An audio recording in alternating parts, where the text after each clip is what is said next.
You are listening to the Two and Out CFL podcast, a proud member of the Canadian Football Podcast Network. Grab some poutine and a double-double. It's time for the Two and Out CFL podcast. He's got it! Oh, baby! Every week, Travis Currah. That's Grey Cup me, which is a different person. And Brazilian Tie. Hunters are people too. Talk fantasy football, bring you the latest in CFL news, and sprinkle in a little bit of nonsense. Oh, nearly intercepted! It is! And it's over! Ready, set, hunt! And thanks for pressing play on this episode of the Two and Out CFL podcast. It is Travis Currah, it is Sheldon Jones, and one more time, it is Brazilian Tie. That might be the final time or one of the final times you ever hear that intro. So thanks so much for tuning into this one. I know it's the middle of December. I know we're busy with a lot of crap, but we still have some CFL football to talk about, and Brazilian Tie, the cold open one more time. It is, for perspective here, 4 p.m. You've eaten nothing, and Skip the Dishes has botched your delivery. And I thought it would be good to start the show by talking about food. I'm gonna go full Kirk Minahan and just threaten to blow up both your houses, and then get this video deleted off of YouTube. Sheldon Jones, your favorite treats during the month of December? Well, butter tarts without raisins, of course. A thing called puppy chow. I don't know if you've ever heard of it, but puppy chow is top tier. Basically cereal and like peanuts, and it's all mixed together with chocolate, and then you toss it in like powdered sugar. It's phenomenal. Peanut butter. That does sound good. Too. The name did throw me off, I will admit. Well, I've eaten dog like treats before. It didn't really. And I had some real bad babysitters. And then last is obviously like peanut butter confetti squares are awesome, but no, they're not. Yes, they are. The Rice Krispie treats that have the peanut butter and then the layer of chocolate on top. Those are one of my favorites. I know you don't like Brazilian Tie, other than, your flavored chew you illegally order. Are you you're blowing me up here? What's your favorite December treat? Are you trying to get me doxxed? Be SWAT team coming through my door. I low-key want to try one once, though. Just saying. I can send you a tin. But you got to have them all. All right. What's your favorite December treat other than whiskey? Well, whiskey, rye and Coke is number one. Butter tarts, and then sugar cookies. Yeah. Because the co-op when you sells didn't them like butter tarts? Yeah. And then you just discovered them about 2 years ago, I think. And then a girl made me try them, which is what my mom said would happen. She's right again. Yeah, and I can go with or without raisins. It doesn't matter. That surprises me. Really? Yeah. With raisins. It's like nature's candy. See, I like it in trail mix, but that's about it. I don't know why. I pick through trail mix, and like my old roommate would buy mixed nuts and put them on the coffee table, and I would just pick out all the cashews. So he'd have no cashews left when he'd go to eat. He's like, you got to stop eating this. Buy cashews. But it's too expensive just to buy cashews. Like, it's not when you're me. Like, come on. Yeah, fair enough. Shane McMahon. Not when you're terrible with finances. In the age of inflation, I've noticed that the Costco trail mix, the ratio of raisins to the rest of it has gotten really high. So I don't know if raisins are cheaper than M&Ms and cat. Well, it's probably all the grapes. It's probably just all the grapes they didn't sell. Yeah. The last bag I got, it had to be about 60% raisins. What are you guys doing here? Were they at least chocolate covered? No. Oh, like they didn't even throw glossettes in there. They were like salted at least, so there was some of that. Yeah, I'm in. But those confetti squares, the haystacks, I can crush those like no tomorrow. Yep. To me, that is December in a little, pastry. Mom makes haystacks, but I have to ask if I can eat those because I might fail a piss test. Really? Yeah. What goes into them? No, you can tell your mom serious. to send me some of those that... with the tin too, please. Oh, yeah. Okay. That goes in. Wow. Yeah. I've never played Haystack Roulette, but it sounds like fun. Yeah. Don't eat a whole one. You'll be for days. She took a bunch, or like, I don't know, like 5 or 6 when she took me to Aussie in grade 9. And I wasn't allowed to have them. But security asked her about them, and she said I was diabetic and that I might need the sugar. That's classic. Yeah, Mom, I'm blowing you up tonight. Oh, I love that. Let's, I guess, talk about some of the player extensions that have gone on over the last little while. The Ticats have extended offensive lineman Brandon Revenberg. He's 30 years old. He's already a 5-time All-Star.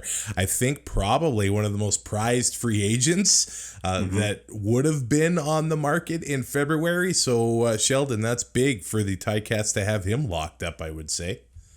Oh, huge. Every team would have been looking to add him.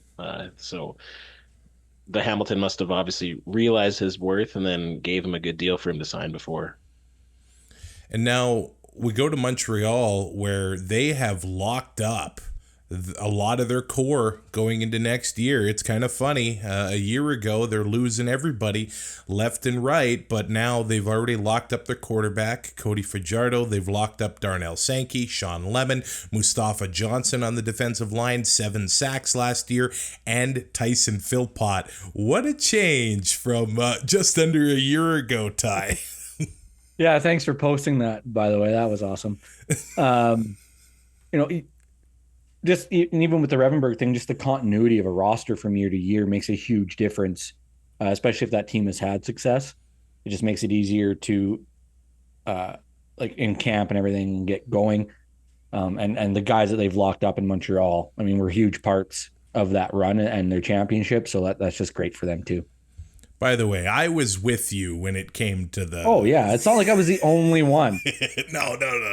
It looked like it with the video, but... Yeah, I'm getting a bad edit. This is Barstool Survivor all over again.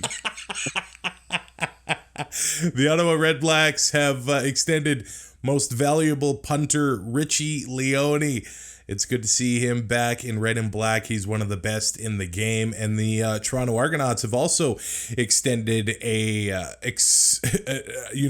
important piece of their team. Isaiah Cage started 10 games at left tackle this year. The Argos gave up the least sacks last year. It was a big part of their success. He's also the longest tenured Argo.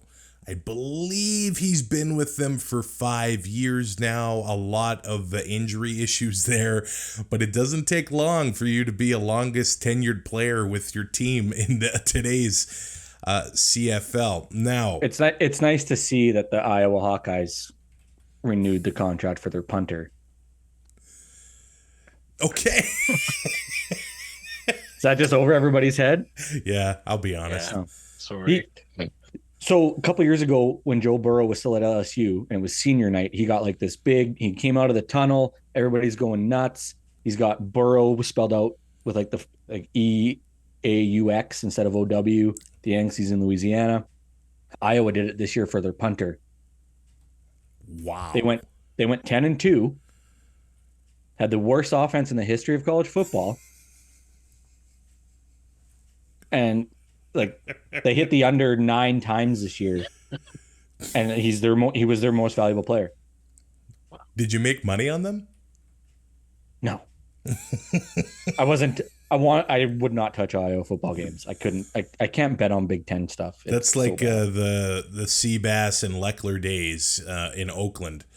Where they were perennial sort of, all-stars or at least contenders because they had to send somebody to the Pro Bowl. Like Texas A&M having their best player be a punter for years, like in the end, like their best player to go to the NFL being a punter was hilarious. And it might I guess Mike Evans now, but it's definitely not Johnny Manziel. Now, this next story, I do want to loop in Brazilian tie on because there's no way I can't. The Edmonton Elks extend Sam Achimpong, but also let's take a moment and just respect our seniority because Arland Bruce the fourth has signed with the Edmonton Elks, but it's really the story of Arland Bruce IV that I want to talk to Brazilian Ty about. Back in September, he pled guilty to underage gambling and was issued a $645 fine. Now, was he able to pay for it with his winnings? He allegedly bet the under in a 2022 game against Northwestern in which he played. He scored the touchdown to hit the over. Exactly. Yeah. So what an idiot. Why didn't he bet the over? Why didn't he Pete Rose it? You just bet on your team. Yeah, like I don't see any problem with that. Like betting the under, and I kept reading the story, but it's like, hey, he scored the touchdown to put him over. So I don't know if he screwed the bet up or you can't. Like Brazilian Ty, you've got. Okay, he wasn't betting, six figures. He bet 132 times a value of $4,300. So, I mean, he's a college kid.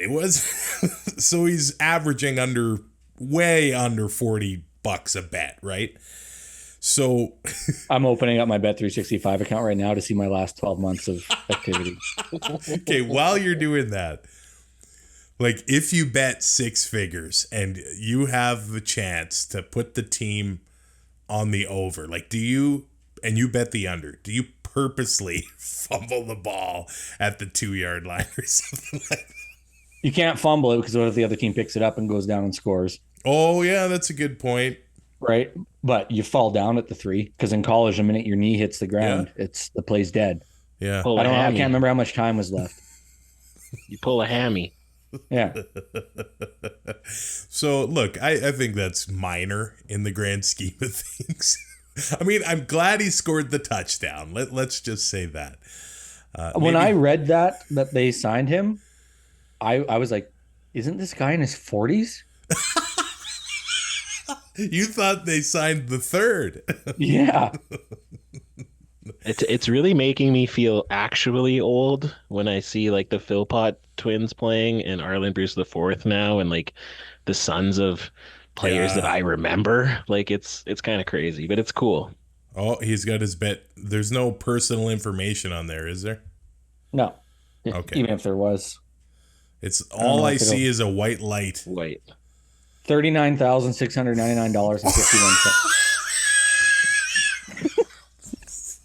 What the? This is like the biggest moment. And I'm Richie Rich. But to be fair, how much did you win? So like you put money in the last 12 months, I'm down $3,100. That would break me if I was down $3,100. But listen. I've only deposited $5,238.50. Oh. So like it counts like so if I place $100 bet, so that's $100, right? Wagered. And then I win 100, so I'm up to $200 in my account. And then I bet that $200 on something else. Well, I've now wagered $300, but only $100 of real money. Okay. Of money that I've put in. So it counts like all of everything. So like if I bet winnings, it counts towards the total. It's not like it was $38,000 of my that I put in. All Sheldon and I see are just dollar signs. But you potentially could have won $39,000 is what you're saying? Potentially. Or that that's the value of his bets. That's the cumulative of your bets in total. Yeah. And that's you're down. A cumulative. Okay, so you're okay. So like I could win $500. Yeah. That doesn't go into the wagered until I wager it. So I could put $100 in and if that wins 500, so now my account's up to 600 because you always get your original 100 back. And if I bet that $600, well now I've wagered 700, but I've only put in $100. How much did the Oilers cost you in the early going of the season? That's uncalled for. Since they fired Jay Woodcroft, I haven't watched a game, and they are on a game. And now they're on a heater. I'm not turning it back on. I'm not jinxing it. I am not going to be the one. Will you even watch, like, if they keep rolling, like, will you watch the playoffs, or what are you going to do? Oh, man. I don't know. I can't, like, I got to watch a game before then and see how it goes. You do. Yeah. The Devils. Beat your Devils, so that's all that really matters. Yeah, I know. I have the canned response. My brother texted me for that Devils win, and I saw Patrick yesterday. On the road. You did? I forgot to wave. I didn't realize it was him until he was like already past me. And my canned response is fix. So that's what I just. What is this? 2012. Quick before we keep going, Puck Doku. I was doing it yesterday or the night before. And the one column was 10 plus career playoff points. And the team was New Jersey. And the player I picked was 1%. And it was Marty Brodeur because he has 12 playoff assists. And 1 playoff goal. What a stat. Yeah. He had 4 in his last year with the Devils. That he scored against the Montreal Canadiens in the playoffs, if I remember. Yeah, that was his only one. Yeah. He had another normal goal, and then there was a goal on the penalty kill where he was like the last one to touch the puck. Touch it. Yeah, and they passed it back to the defenseman, and Yeah. Alec Ayumanor, he wins the Jon Cornish Trophy for the best or the top Canadian player in the NCAA. 62 catches, 1,013 yards, and 6 touchdowns with Stanford. He's 5th in the Pac-12. Which is non-existent anymore. Against Colorado, is that Neon Dion primetime? Yeah. 13 catches, 294 yards. Everybody was kissing Dion's ass to start the year, and they started off 3-0 and finished 4-8, and they're not eligible for a bowl. You hate to see it. Yeah, you hate to see it. And apparently, incredible performance. Apparently, he's a real huge a-hole. So, like, nobody's upset. Yeah, I don't think that surprises. And now the Pac-12 isn't even a thing anymore. Wow. So he won the last one in that conference. Wow. So he is from the Gas City, Medicine Hat, Alberta. So congratulations to him for that. We are in the time of year where NFL workouts are happening for CFL players. The Arizona Cardinals actually had workouts for Tyreek McAllister of the Ticats, Sam Emelis of the Riders, TJ Brunson of the Riders, Cody Grace of the Stampeders. Speaking of punters, Jacksonville ended up working out linebacker Gary Johnson from the Red Blacks. There's all sorts of workouts happening right now. Ty, I'm not big on the NCAA stuff. Curtis Rourke announcing that he's going to be transferring. It seems like actually 90% of players are transferring. I think it's over 11 or 1,200 players are in the transfer portal right now. Wow. Yeah, that's and the guy Jaden Daniels, who just won the Heisman, was all the top 3 or 4 guys that were in the Heisman vote were all transfers. Wow! And now with the NIL money, Marvin Harrison Jr. might be staying at Ohio State. So what is this all about? They don't see an opportunity to win with their current team, so they're out, or to play. Yeah, or to play. Yeah, and then with the NIL money, guys, if there's guys that Marvin Harrison Jr. is probably going to make $10 million NIL, which is less than if he's second overall. It's still less than what he would make in the NFL, but he said he wants to go back and play one more year and beat Michigan State and win the Big Ten. So I don't know, but now the fact they're getting paid, they don't have to rush to get out of university. Right. This is basically like free agency in NCAA. Yeah. Yeah. And it's about time, because the student athlete thing was such bull. Everybody knew that it wasn't real. So they're finally, and now we get an NCAA football game on PlayStation again. Guys can go out and do, like, Caleb Williams has endorsement deals and does commercials, and he can get paid from that now. So like, it's such a better working condition for them now. The BC Lions have brought back their entire coaching staff for next year. There's no real surprise here, Sheldon, but we see that Ryan Phillips will take on the additional role of assistant head coach. He might be one of those guys we're going to be watching over the next couple seasons to see if he gets a bench boss job. I know that doesn't really work in football, but somewhere else in the CFL, if Campbell hangs on to that position with BC, Sheldon. Yeah, no, he seems like he's ready too. He was on the Waggle this week, and I heard him. He seems very well spoken, and he's obviously a really good coach. Their defense kind of fell off a little bit in the second half, but obviously Campbell sees enough to bring him back and to promote him to assistant head coach. So good for them.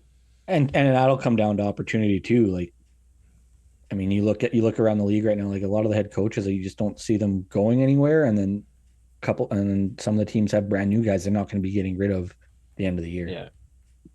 It's nice to see. Like, I know there's changes in Hamilton where Scott Milanovich is going to be on the sideline next year instead of Orlando Steinauer, but for the most part and Craig Dickinson leaving in Saskatchewan kind of thing, but for the most part things are pretty steady on the sidelines across the Canadian Football League. And also, I guess, Sheldon, we should bring up and mention condolences to the family of John Frenzy Lynch. Started his broadcast career in Regina in 1969. Nice. Covered the Riders for 45 years. Passed away at 86 years old. I still hear his name brought up among Rider fans in the province of Saskatchewan, Sheldon. Oh yeah, he was always a legend, and like he'd always be with Peterson, and he'd have that old man yelling at the clouds kind of thing. But he had no filter, and that's exactly what everyone kind of wanted to hear when he was saying it. So it was good. Better than Carm. Yeah, better than Carm for sure. And I guess we got to mention the 2024 CFL schedule has been released. Now, we're going to be returning to a balanced schedule. I think this is because of us. Now, I am actually okay with unbalanced. I'm just okay with that. Like, it's just to me, in my head, I would rather watch a Calgary, Saskatchewan, or Hamilton, Toronto than BC, Ottawa, for example. But I understand in a 9-team league that people want to see every team at least once in their own market kind of thing. I just think if you're going to still have the 2-division system, then playing more against your division makes sense. But but at the same time, and I've brought this up before, you can't and this past year had Saskatchewan, Edmonton, Calgary struggling, so take that out of the equation. A lot of times there's a West crossover, and sometimes they're better than the the third place team in the East, or they should be hosting the playoff game. You can't only have one playoff game in the East every year. I mean, you could look at it one way by saying that, well, it forces them to be better. If you want a playoff game, be better. But on the other hand, we also, don't want the CFL to fall out of their attention earlier on in November and to pay attention all the way through the Grey Cup. But the season is going to open up the first week in June, and it's going to open up with a Grey Cup rematch, Sheldon. We didn't even get that in 2023, did we? Yeah, it's kind of weird that it's in Winnipeg instead of being in Montreal. But at least that game is back, because in the past that was always, you always knew that was going to be the game. So I'm happy it's back, but they should have really put it in Montreal so then you can do the banner and everything and get it all out of the way. And then you rub the salt in that other team again. Like, Because you Montreal lost. in the summer, I'm sure, is a terrible place to go watch a game. Now, the Als, they're not going to be raising that banner until June 20th against Ottawa. I believe their first 2 games of the year are spent on the road. But Derek Taylor with CJOB, the voice of the Winnipeg Blue Bombers, he did up a chart here and talking about, teams and the rest they have going into a game versus the rest of their opponents going into the game. And it says the Ottawa Redblacks have the most restful schedule in 2024. They'll have 14 more days rest than their opponents throughout the year, and 9 times they have had more rest against teams versus 6 games where they have less. Just to win 5 games. There are a couple. Look at that. That's a sweet hat, though. There are a couple matchups in 2024. The Bombers will be playing the Lions in week 9 on 4 days rest, while BC will have 10 days rest. And the Riders, week 10, will play the Red Blacks. Saskatchewan will have 4 days rest, while the Red Blacks will have 12 days rest. So there is still a couple of those matchups. Ty, I think at the end of the day, it's kind of impossible to avoid at least a couple of them throughout the year. I don't think it is. That's bad. Yeah, they are serious. I mean, I get the 4, like, you want Thursday night and we're having games on Sundays during the summer. Oh, I get that. But I think if a team plays Sunday, there's no way they should be playing Thursday. Like, we've seen it in the NFL. There's been like a handful of games that are worth watching on a Thursday night. The players don't want to play them. They don't want to get hurt. They're still beat up and nursing stuff from Sunday. But just the discrepancy in days of rest is an absolute joke. Yeah, absolute joke. They had great ratings in 2023, so yeah, at the risk of bad football or player safety or what have you, they're going to be a slave to the ratings and the TV deal that comes up in a couple years. That's just what drives this. Oh, absolutely. But I mean, and yeah, you want the Riders, you want the Bombers on Thursday nights because those are going to drive ratings. But like, I just don't understand how you shortchange it that bad. And I get stadium availability and all that stuff, but it just, like, that argument gets real old real fast. Sheldon, I know you're not the biggest fan of May-long football, where the Riders host the Bombers in their first better than a May-long wedding.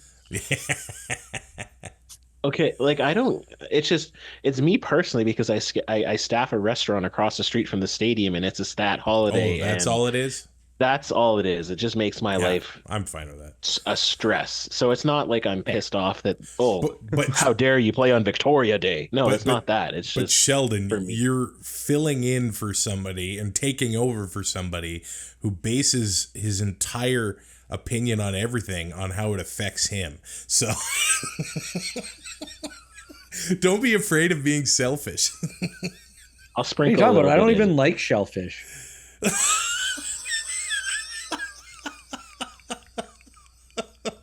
You won't be here all week. So we have the Grey Cup in Vancouver, November 17th.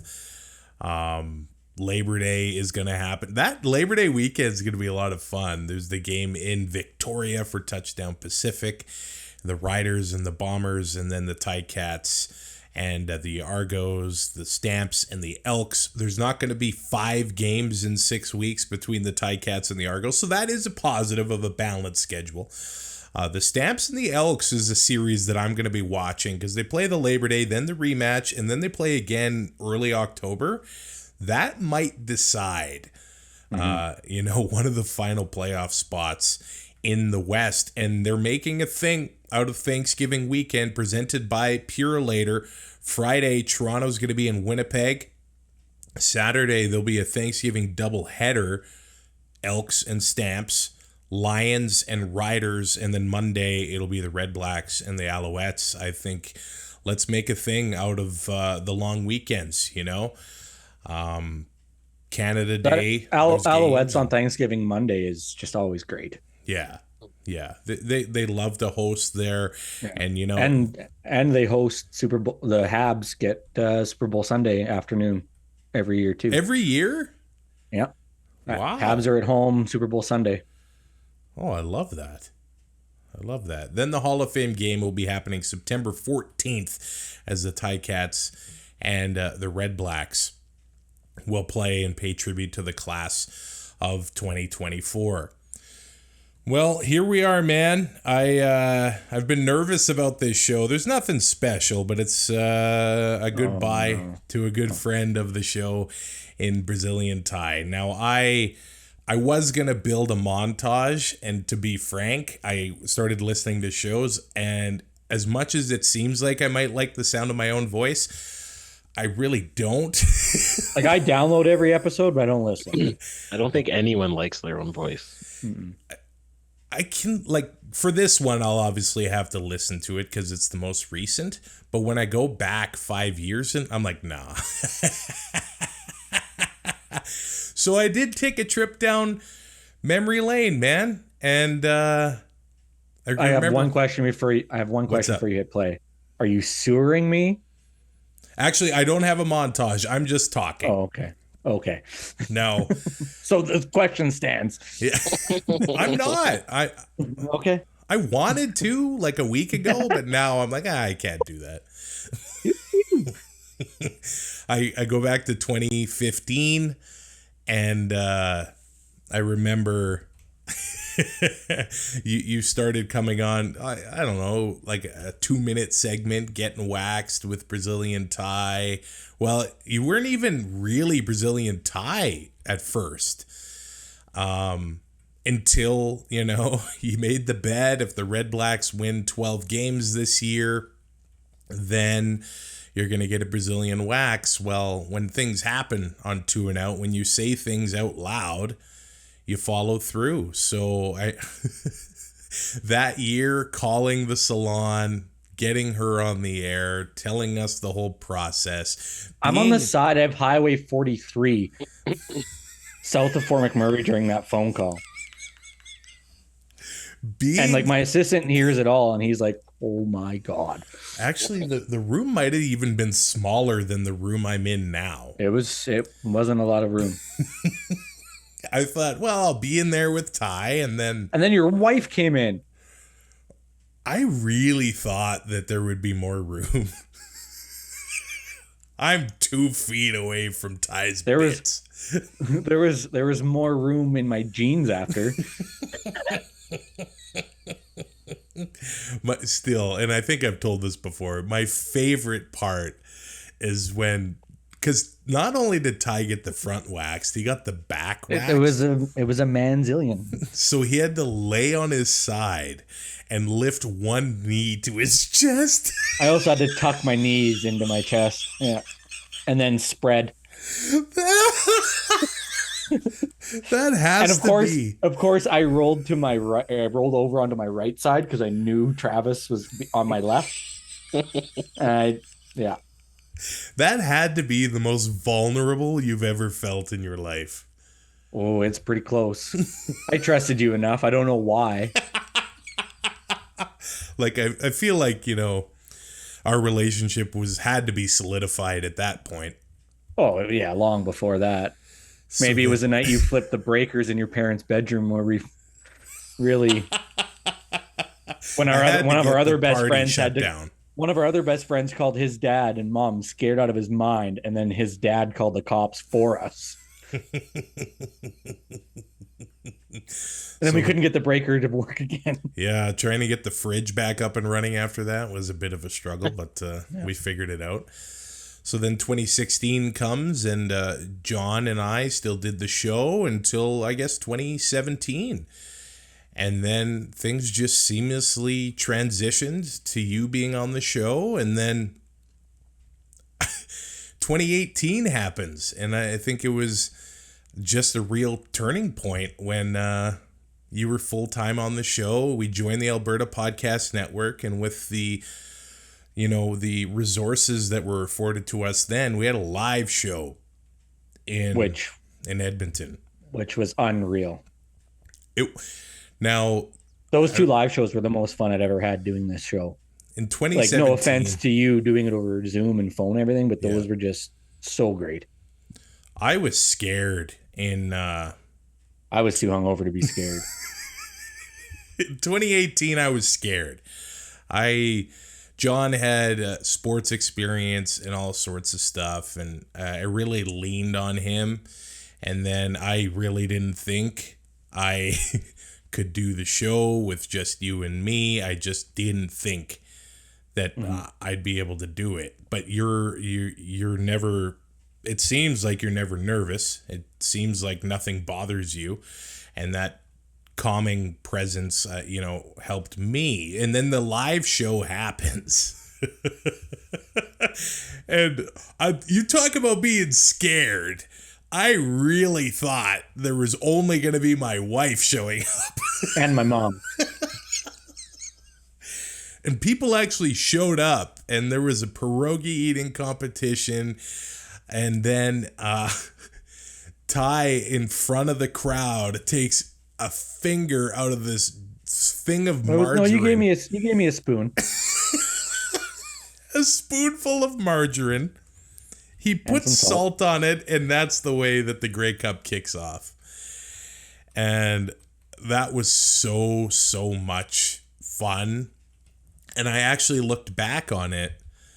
There was the Montreal swear jar that year, and things have all kind of things have come full circle. What happened is Montreal was so bad. They were terrible. Now they're Grey Cup champs, but this is, 5-6 seasons ago. And we donated $1 per 2 and out to CFL Fans Fight Cancer, plus the ticket sales. So then what happens is that that Montreal swear jar was at the event. I think some people that showed up threw some money into there, and we donated money to CFL Fans Fight Cancer. There was also another fundraiser where I don't think that you expected this to happen. The Art Briles thing in Hamilton, where he gets signed by the team, and then all this stuff comes out. What are you guys doing? Like, how can you bring this guy? So we ended up having a thing on Twitter at the time where every retweet will be $1 donated to the Sexual Assault Center in Hamilton. Well, there ended up being 550 retweets. So look, the money went to a fantastic cause, but Ty was the bankroll of the pod for a long time. We're kind of like the Elks now. We're going from private ownership to community owned. So, and then the 2019 Grey Cup, we have a live show in Calgary. Where I chugged a beer to start. That was the kickoff that year. And your mom ended up being on stage. And I forgot about this. I didn't have to, but I interviewed your mom in front of the people that showed up for that. And she might not even know you're retiring. She's probably listening to the shows from the middle of 2022. But yeah, because she's too busy listening to your radio show. She has been one of the most requested guests ever to return to 2 and Out. So maybe I'll have to bring her on sometime next year or something like that. When you drop those calendars off. Yeah, I'll interview her. Yeah. So then... and then she tried to set me... And then she was trying to find me a date during that live show. That's why you brought her up there. And it ended up kind of working, didn't it? Yeah. So just call me Cupid, baby. Just call me Cupid. Oh, you know what I'm going to find now. Yeah, I know exactly what you're looking for. So then COVID comes, And before you get that far, can we go back to 2018 real quick? yeah. So we do the live show. We do our thing Friday, and then Saturday, or we do our thing Thursday night. We go to Spirit of Edmonton? yes, Spirit of Edmonton. Friday we wake up, we meet for lunch, go to all the other stuff, go to the Schooners. I think that was Saturday. Friday we did a couple things, then we ended up back at Spirit. I go back to my hotel. I pop 2 Ambien, or no, I pop 1 Ambien and 2 Percocets. I have tickets for the Spirit of Edmonton breakfast in the next morning. It's 1 a.m. when I'm taking this stuff. Nowhere to be found on Saturday. I wake morning. up to like DMs on Twitter. I have no idea who these people are. I have like 30 missed phone calls. I have texts from numbers I don't know who they are. I have texts from like Andrew, Travis, Taylor, like just everybody's trying to find. I wake up. It's like 11:45. CFL fans fight cancer is at noon at O2's, which is like, I don't know, 4 blocks from my hotel. So I get up, I shower, I pop in a dip. And I'm walking downtown Edmonton. I'm just like, oh my God, I want to die. Get there. I sit down, I order a drink, order something to eat, and Coach Vic comes in and he sees me and he sits down. He's like, you look like hell. I'm like, yeah. Like, this is not good. And he sat there with me all day and made sure I was okay. But like, I don't know how I made it through that day. I went to the Schooners, and then it just fell off a cliff Saturday night. Mm-hmm. And I left early, and you ended up getting to meet Mike Riley and everything in the hotel lobby. After the CFL Awards, Mike Riley and Odell Willis walk into the hotel lobby. Odell won't go into the photo because clearly he's tampering with Mike Riley for next year going to BC. He takes the photo with me and some Bomber fans at the Grey Cup in Edmonton. And the Grey Cup in Calgary, we do the live show. Derek Dennis is there. Oh, last minute guest. Like, thank you so much was to awesome. him for being on the show. Zach Evans in 2018. What a blast those 2 shows were. And then COVID comes. And this might sound weird and probably doesn't make sense to anybody else. But one of the things I'm most proud of you and I doing the show together is that every 2 weeks during all of COVID with no season, we found a space on here to still have a podcast all 2020. When everybody else shut down, like Tiger King comes out, we're talking about that on here. I've got hope that there's going to be a bubble season. Ty's like, shut up. No, there's not. And then we do a virtual live show, the Timbit eating competition with Peter Diakowski. I win. It's thought that he won. The whole world's against me until I finally destroyed him at the Grey Cup here in Hamilton a few weeks ago. So the fact that COVID happened and we were able to keep going, and 2021 comes and we're just I'm getting up at 4:30, 5:30 in the morning to record the pod with you, and we kept it going. And then in comes Sheldon. And he's like Paul Rudd in the final season of Friends. Like, we did it, guys.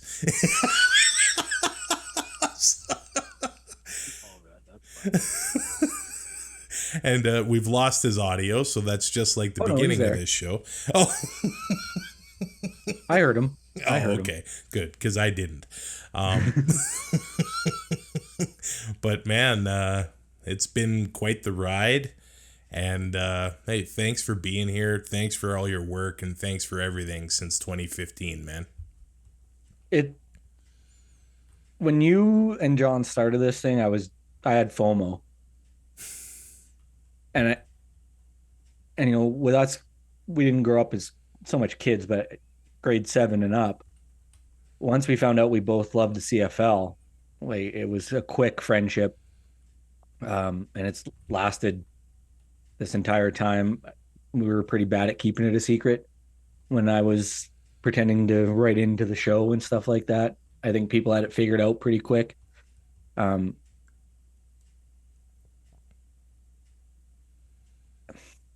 don't know how to say this.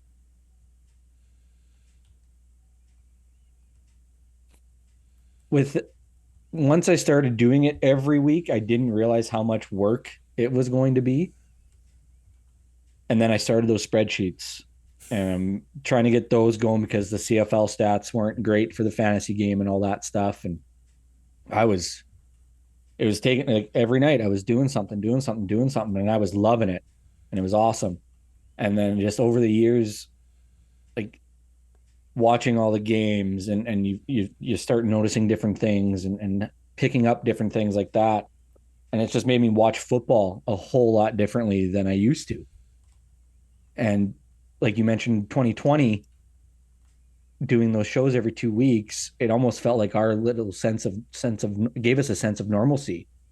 Mm-hmm. And like, yeah, we had the group chat with all the guys and everything, but to actually see somebody's face and talk to somebody about something other than what was, the shitty thing that was going on in the world, I looked forward to it. The last 2 years have been probably the roughest on both of us.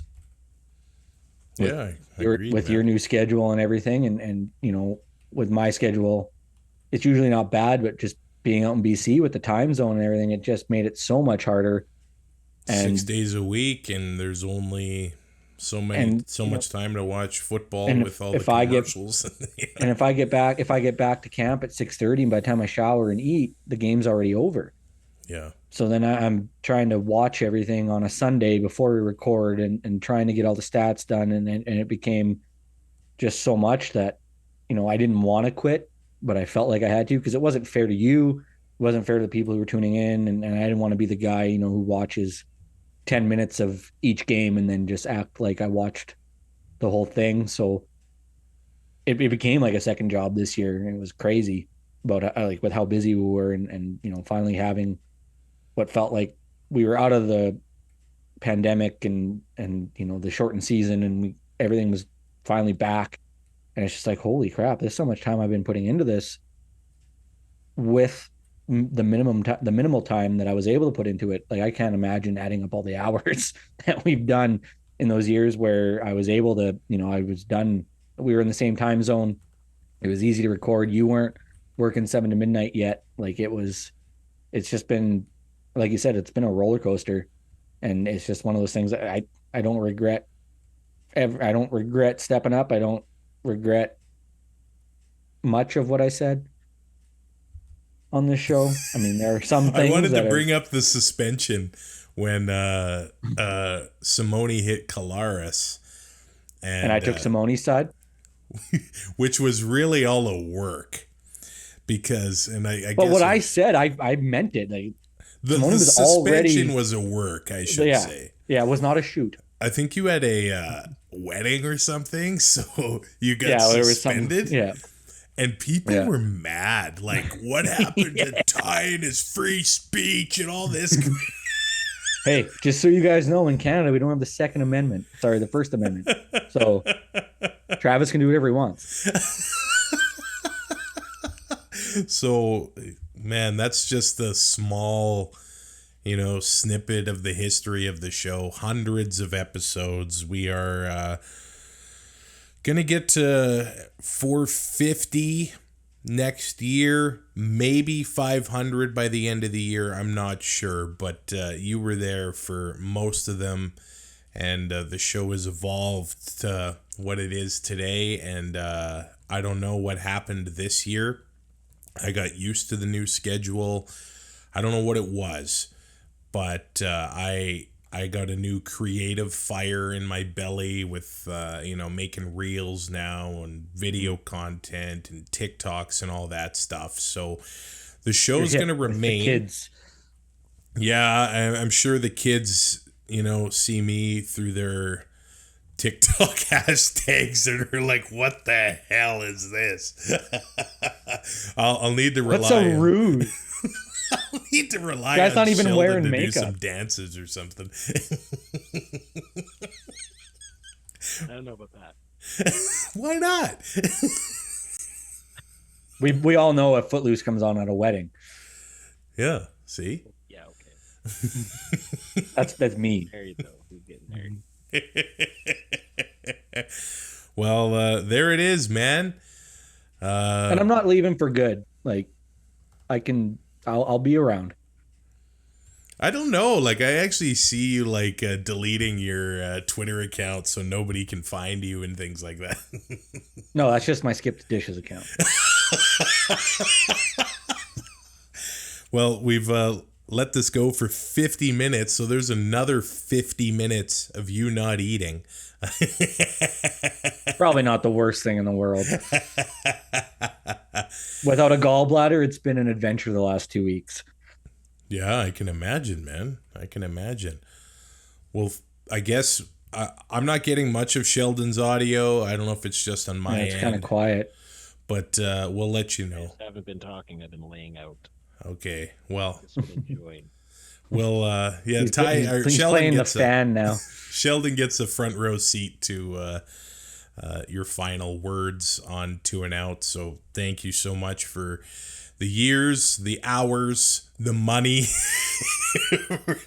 I kept receipts. Don't worry. Yeah, don't expect that from me. Hey, that's why I started a Patreon, brother.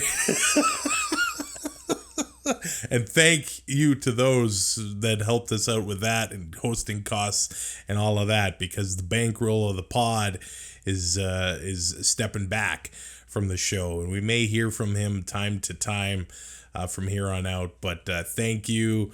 I love you, and thanks for finding the time to come on one more time here before the end of the year, Ty.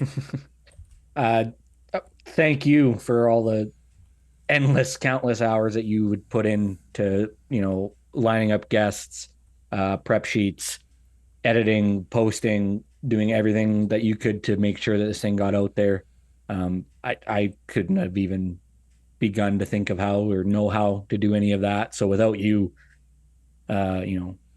this never happens either. So don't sell yourself short. Love you, boys. I will listen now because I'm not on. Yeah. So it makes it a lot easier to not listen to my voice. And I will not be far away to be calling you out on stuff because oh God, I will be returning the favor tenfold. So, but yeah, it's been awesome, and it's just one of those things. Life gets in the way, and being a homeowner and trying to adult has kind of screwed everything up. But it is what it is. One organ down, got a couple left I can get rid of. Maybe if I end up with another 17 weeks off work next year, I can hop on for a few more. Go appendicitis. I don't want to wish that upon you, but you brought it up, so. Well, the first time I went to the doctor and they sent me home, you're like, oh, you had a tummy ache and they sent you home? Yep. You're absolutely right. I did do that. Yep. Tummy ache survivor right here. You can rate, review, and subscribe to 2 and Out on your favorite podcatcher as we move into 2024. Sheldon Jones will be in that other chair. So thanks for making this as seamless as possible. I hope you are ready to get on. I think maybe you've already experienced a little bit of that. But as we go full time, the will pile up. But also You're gonna swear, let's go. And we're not getting any money from YouTube. Yeah, I screwed myself by swearing, but I already did. Yeah. And Sheldon did too when you brought up your gambling addiction. But rate, review, and subscribe to 2 and Out on your favorite podcatcher. Like and subscribe on YouTube, and also support the Patreon because the bankroll of the podcast is stepping back. Thanks so much for listening to 2 and Out. Thanks for listening. Find more great shows like this at CF Pod Network on Twitter.